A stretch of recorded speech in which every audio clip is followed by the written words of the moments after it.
The phone rings in the dead of night, a sound that can either bring comfort or a creeping dread. Sometimes it's just a wrong number. Other times it's a doorway. Tonight, we're opening a few of those doors. We're stepping into the quiet spaces where technology intersects with the unexplained, where the familiar sound of a dial tone can twist into something truly unsettling. Turn off the lights, settle in, and put your headphones on. Let the shadows deepen around you as we explore the kind of calls you wish you'd never answered, and the ones that answered you back when no one was there.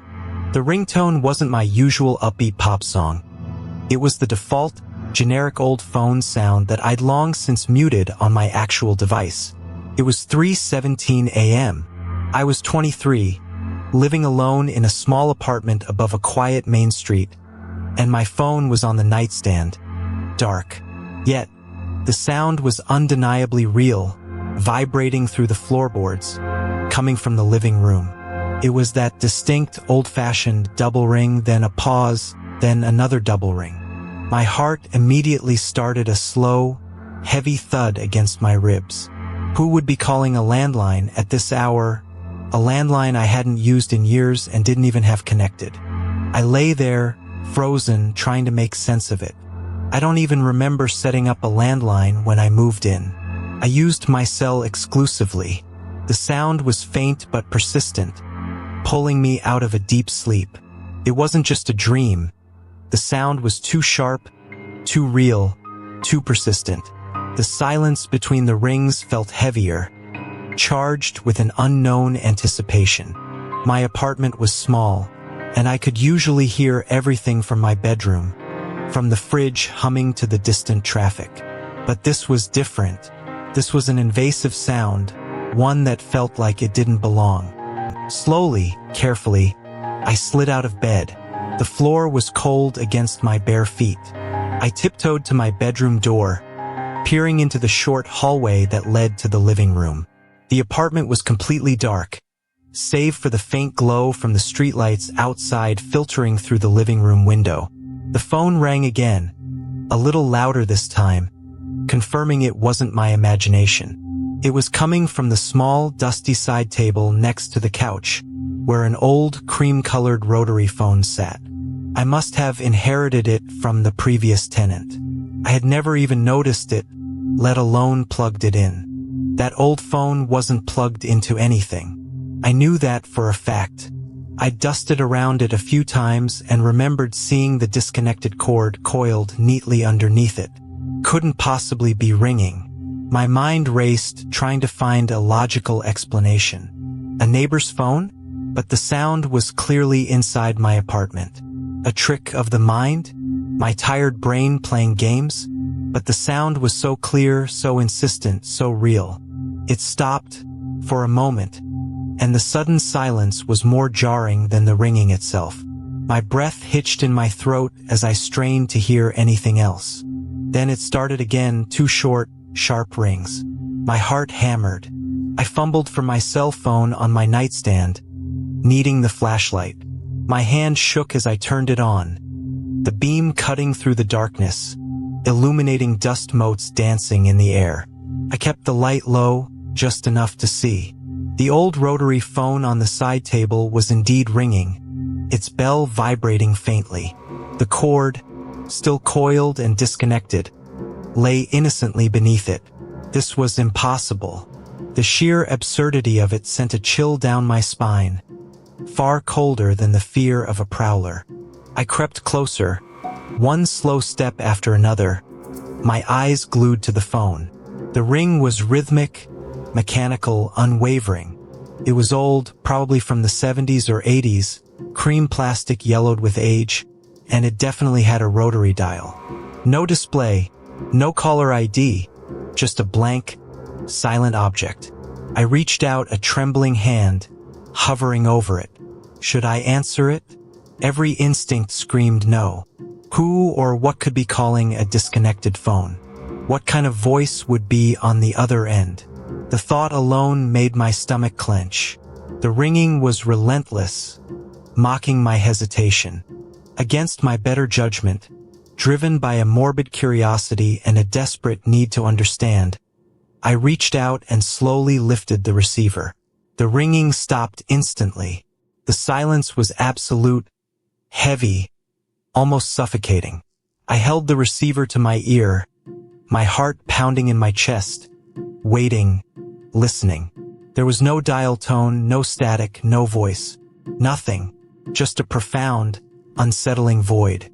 I pulled it away, staring at the plastic in my hand. It was just a phone, an inert object.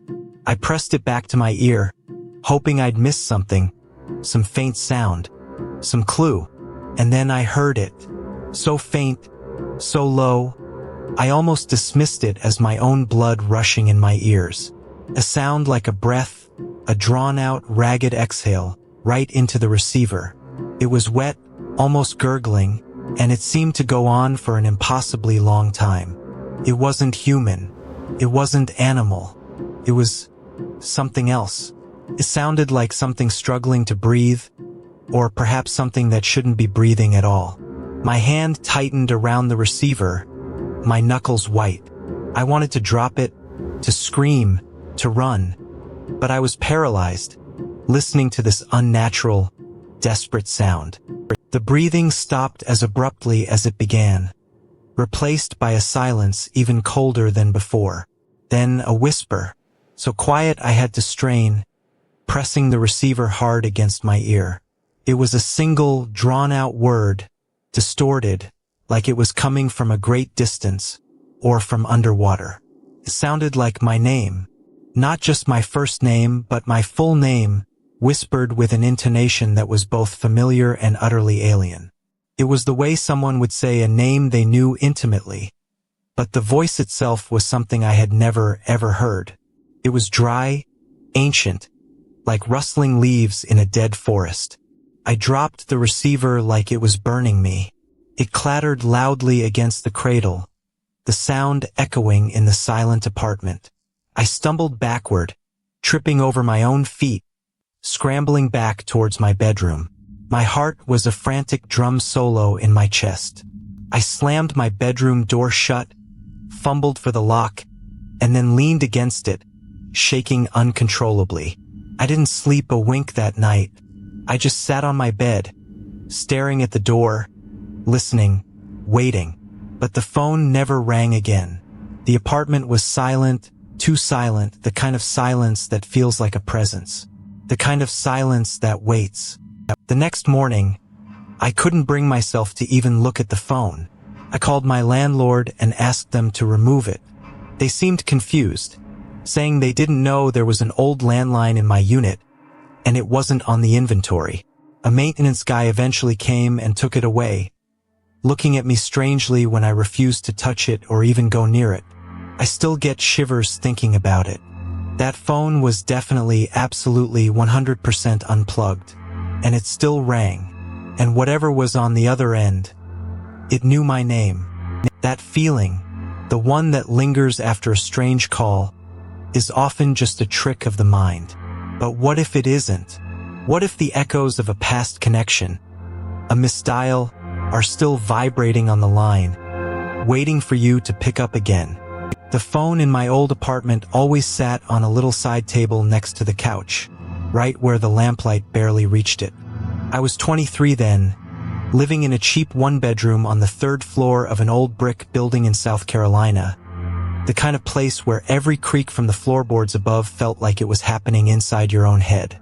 Most nights, I was either working late at the diner or just trying to unwind, usually scrolling through my phone, trying to ignore the distant wail of sirens that seemed to be a permanent fixture of that neighborhood.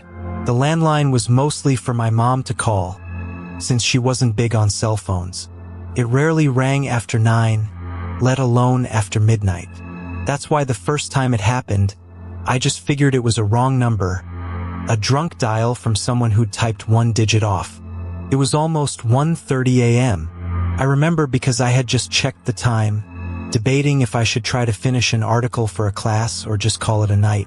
The apartment was completely dark except for the glow of my laptop screen. Then the phone rang. It was a sharp, insistent ring that cut through the silence like a knife. I flinched, my heart jumping into my throat. Who would be calling at this hour? I stared at it, the black receiver a silent, ominous presence in the dim light. I let it ring a few times, hoping it would stop, but it didn't. Finally, I picked it up, expecting to hear a slurred apology or a quick hang-up. Instead, there was just silence. A heavy, dead silence, like the person on the other end was holding their breath, listening. "Hello?" I said, my voice a little hoarse from sleep and surprise. Nothing, not even static, just that oppressive quiet. I held the phone away from my ear, checked the screen to see if it was actually connected. It was. "Hello?" I tried again, a bit louder this time, a flicker of irritation starting to mix with the initial jolt of fear. Still nothing. No click, no dial tone, no voice. I even tried to make out faint breathing, but there was only an unnatural stillness. After about 30 seconds, I hung up, my hand trembling slightly. Definitely a wrong number, I decided, trying to dismiss the weird sense of unease that had settled over me. Maybe a prank call, though it felt too quiet for that. I tried to go back to my laptop, but the silence felt different now, charged. A week went by without incident, and I almost forgot about it. Then it happened again. Same time, almost exactly 1:30 a.m. I was in bed, half asleep, when the piercing ring shattered the quiet. My eyes flew open, my heart hammered against my ribs. There was a storm outside, rain lashing against my window, which only amplified the jarring sound of the phone. This time, I didn't hesitate as long.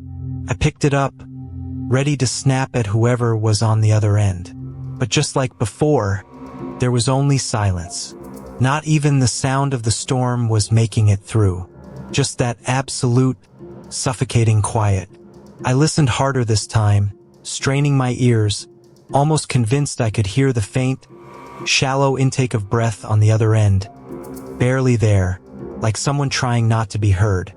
I was about to hang up, my frustration battling with a growing knot of dread, when I heard it.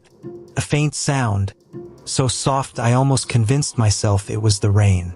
It was a voice, not a word, not a gasp, but a low, guttural murmur, barely above a whisper. It was drawn out, inhuman almost, like a sigh or a moan held for too long. My blood ran cold.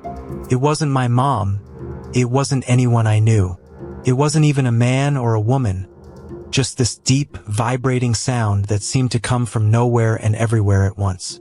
I froze, the phone pressed to my ear, my entire body rigid. My mind screamed at me to hang up, to throw the phone across the room, but I couldn't. I was paralyzed by the sheer wrongness of it. The sound continued, a low, continuous rumble that felt less like a voice and more like a vibration. And then I heard a word, or what sounded like a word. It was distorted, stretched thin, but it sounded like my name. Not hello, not who is this, but my actual name, whispered in that deep, hollow tone. The hair on my arms stood on end. My breath hitched in my throat. I couldn't move. Who knew my landline number? And why would they call at 1:30 a.m., only to whisper my name? The thought of someone I knew doing this was even more terrifying than a stranger. I felt like I was being watched, listened to, even though I was alone in my locked apartment. The silence on the line, punctuated by that dreadful whisper, felt like a physical weight pressing down on me. I finally slammed the phone back onto its cradle, my hand shaking so hard I almost missed. I didn't sleep the rest of that night. Every shadow seemed to move. Every creak of the building sounded like footsteps. The next day, I reported it to the phone company. They ran a trace but found nothing. No calls were logged at that time from an unknown number, they said. Perhaps a temporary line error? I tried to believe them, but the memory of that whispering voice, calling my name, was burned into my mind. I even told my mom about it, and she suggested I just unplug the phone at night. I started doing that, pulling the cord from the wall every evening, the small click feeling like a ritual of protection. For a few weeks, everything was quiet. I started to relax, thinking the problem was solved, that maybe it was just some weird electrical glitch the phone company couldn't explain. Then one night I woke up with a start. The room was cold, even though my window was closed.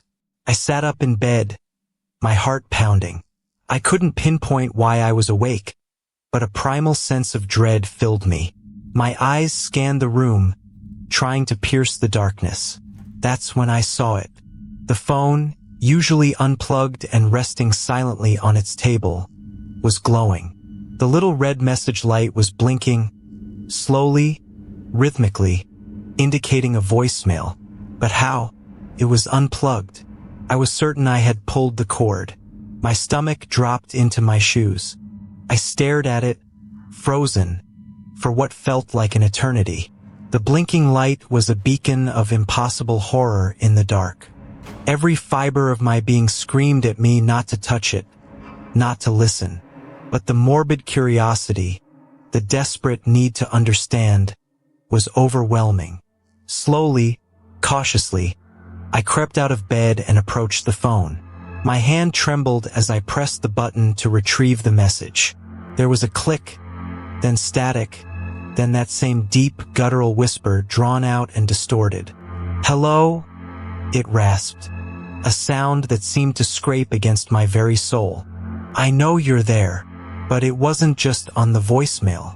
As I stood there, listening to the recorded message, I could hear a faint, almost imperceptible echo of the same whisper, coming from somewhere else in my apartment. Like the voice was in the room with me, playing along with the recording. I didn't listen to the rest of the message. I dropped the phone, stumbled back, my mind reeling. The echo, the impossible echo. It wasn't coming from the phone itself, but from the air around me. I grabbed my keys, my wallet, and my cell phone, and bolted out of the apartment, down the 3 flights of stairs and into my car. I drove to my friend Sarah's place, not stopping until I was safe inside her brightly lit apartment, shaking uncontrollably. I never went back to that apartment to live. I had my mom pack up my things, piece by piece, while I waited outside in the car. Even now, years later, I still can't stand the sound of a landline ringing in the dead of night, because I know deep down that voice wasn't just on the other end of the line. It was always in the room, just waiting for me to answer. It's easy to dismiss a silence, a disconnect, but sometimes the absence of a response, the lack of a familiar voice, can be far more unsettling than any scream. When the line goes dead, what's really on the other end? The phone rang only once, a short, sharp trill that cut through the silence of my bedroom like a knife. It wasn't the usual melodic ringtone I used, but the harsh, default sound from the factory, the one you heard in old movies. It was 3:17 a.m.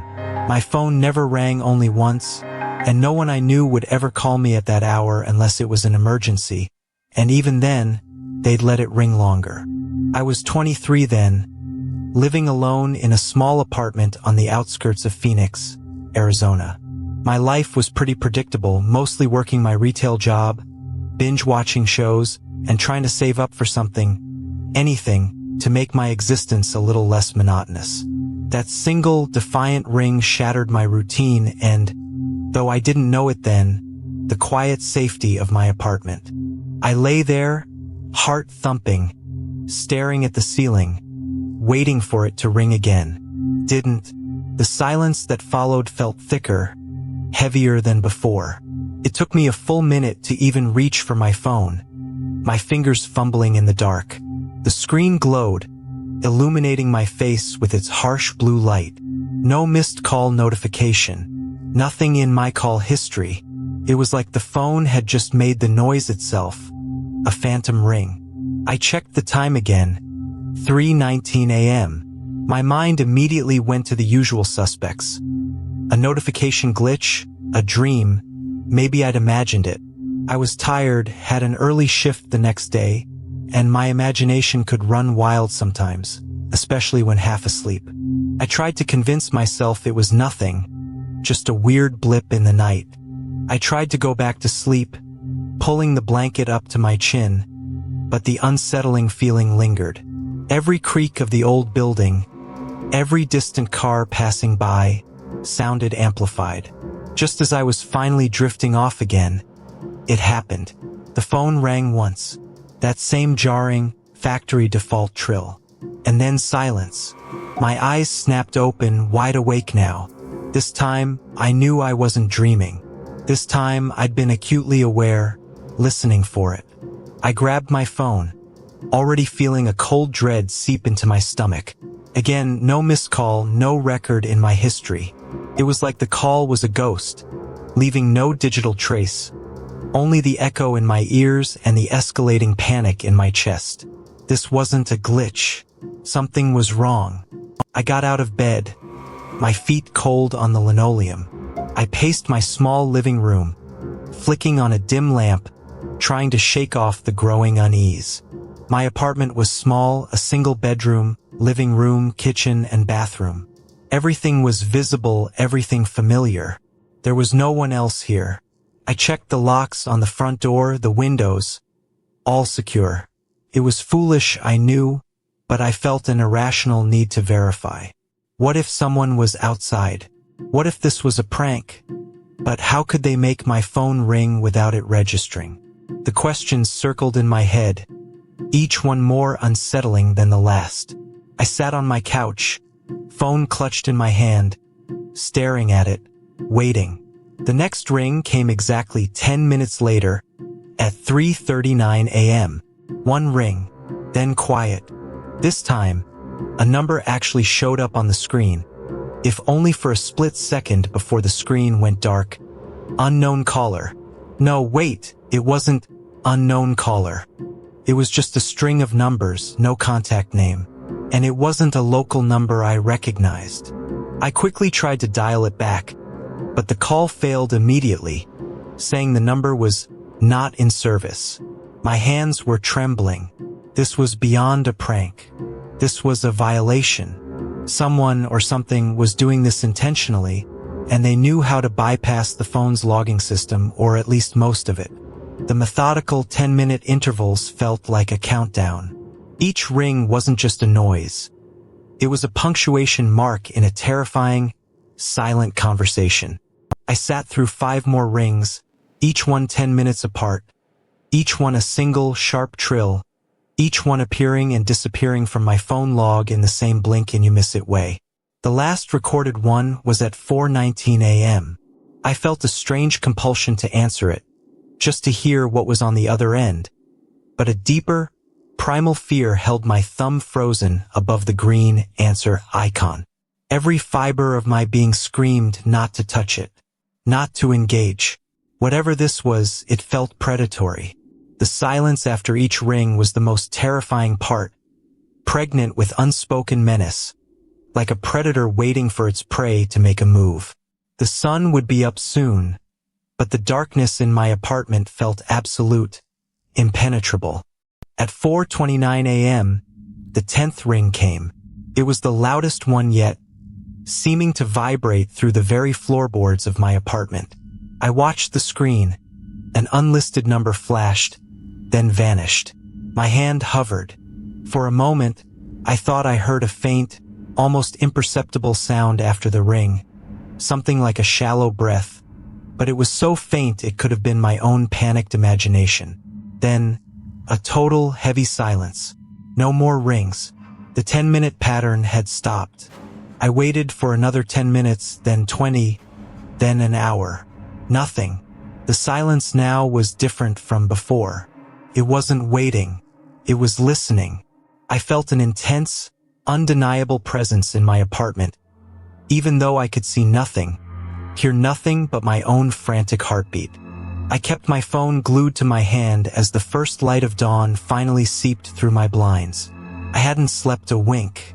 At 7 a.m., as I was forcing myself to get ready for work, my phone buzzed. A voicemail notification. from an unknown number. My blood ran cold. I hadn't answered any calls. How could there be a voicemail? My finger hesitated over the play button. Every rational thought screamed not to listen to it, but the morbid curiosity, the desperate need for an explanation, was too strong. I pressed play, holding the phone away from my ear, almost bracing myself for a scream, a threat, anything terrible. What I heard was far, far worse. It was just static at first, the soft hiss of a bad connection. Then, a faint, metallic clicking sound. And then my own voice. Not my voice speaking, but the sound of my breathing. My panicked, shallow breathing, exactly as I had been breathing that morning, sitting on my couch, phone in hand. The recording was only a few seconds long, but it captured the exact rhythm of my terror. It was unmistakable. It was me, listening to the rings, sitting in the dark. The implication hit me like a physical blow. Someone hadn't just been calling my phone. They had been recording me, in my apartment, through my own device, during those 10-minute silences. And the single ring, it wasn't to get me to answer. It was to tell me they were there, to let me know they were listening and recording. I deleted the voicemail, then blocked every unknown number, changed my phone number, and even moved apartments a month later. I never heard from that number again, and my new phone never rang with that terrifying single trill. But to this day, when my phone rings with an unknown number, or if it ever rings just once, I don't answer it. I can't. Because I know that sometimes a call isn't meant for you to pick up. Sometimes the call is just to let you know that someone is listening and waiting on the other end, capturing the quiet sound of your fear, even when you think you're alone in your own home. And that's a connection I never want to make again. We seek connection, a voice at the other end. But what happens when that voice, even if it's one you know, starts to tell you things it shouldn't, or comes from a place it couldn't possibly be? The blinking red light on my old landline phone, the one I hadn't unplugged since college, was the first thing I noticed when I padded into the kitchen for a glass of water, sometime after 2 a.m. It wasn't just blinking. It was a steady, rhythmic pulse, like a heartbeat, indicating a missed call. That was strange. Nobody called the landline anymore. My cell phone was always silent after midnight unless it was an emergency from family. And even then, they'd text first. I live alone in a quiet, older apartment building on the edge of downtown, the kind of place where you mostly hear the hum of your own refrigerator at night, or maybe distant sirens if a big accident happens on the freeway. This apartment had been my sanctuary for years, a place where peace and predictable silence reigned supreme. Curiosity, or maybe just the sheer novelty of it, made me press the button to check the caller ID. The display, dim and green in the low light, showed a number I didn't recognize. It wasn't local. The area code was for a state several hundred miles away, one I had no connections to. No friends, no family, no work contacts out there.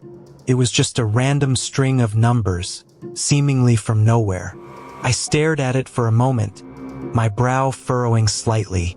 It was probably a wrong number, I decided, a late-night misdial. People still made those, I guess, even in the age of cell phones. Still, it felt off. The landline was practically a relic, rarely ever used for anything other than internet service troubleshooting.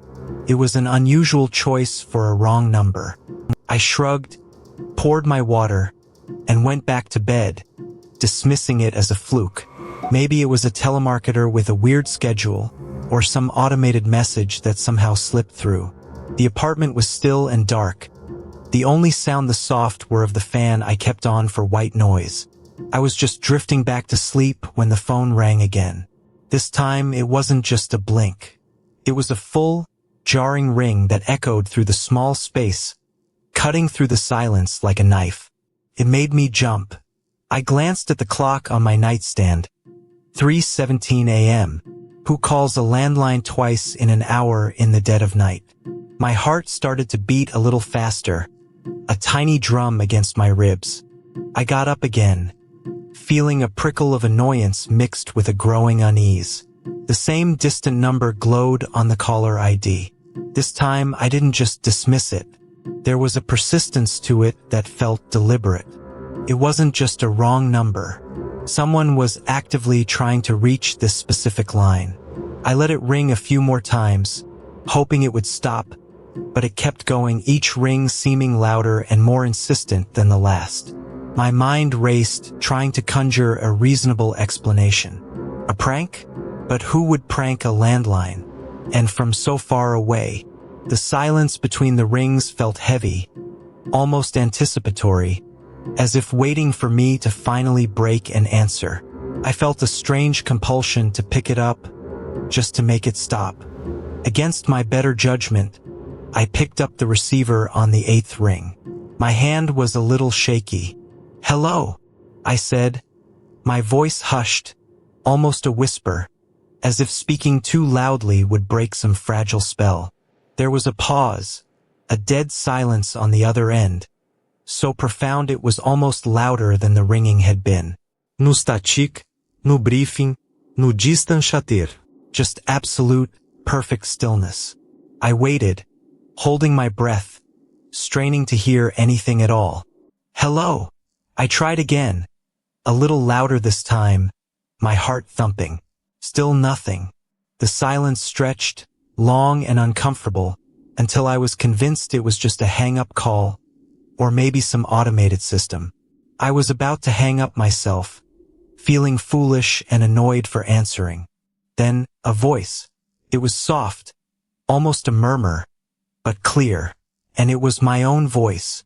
Not an echo, not a recording, but my exact voice, saying something I'd said just hours before.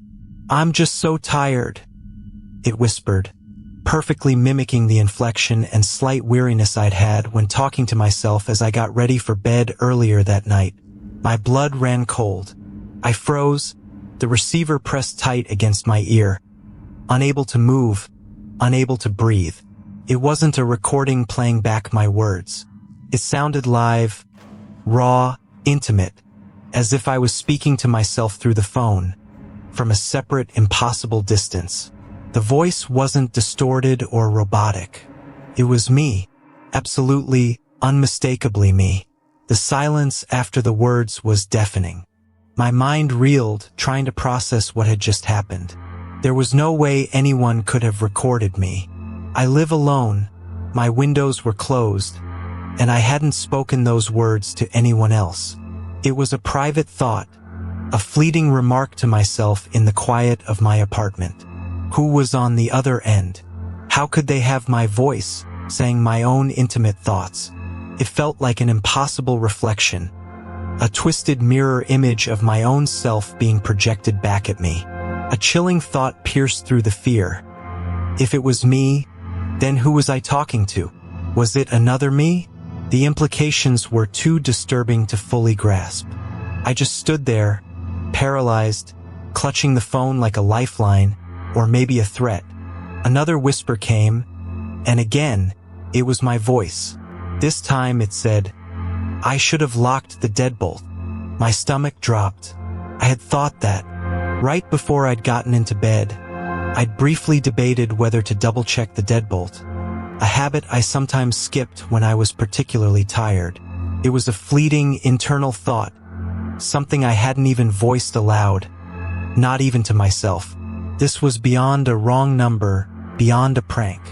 This was something intimate, something that knew the unvoiced contents of my own mind. My hand felt numb, the receiver suddenly heavy and cold. The silence that followed felt like a judgment, like a presence waiting, listening, knowing. I felt exposed, utterly vulnerable. I didn't say anything, couldn't say anything. My throat was tight, my breath caught in my chest. With a trembling hand, I slowly, carefully, placed the receiver back on its cradle. The click echoed in the sudden, profound silence of the apartment. I stood there in the dark kitchen, heart hammering against my ribs, listening. I listened for anything. A creak, a rustle, a distant car. But there was nothing, just the silence, now imbued with a new, terrifying weight. I felt like I wasn't alone anymore.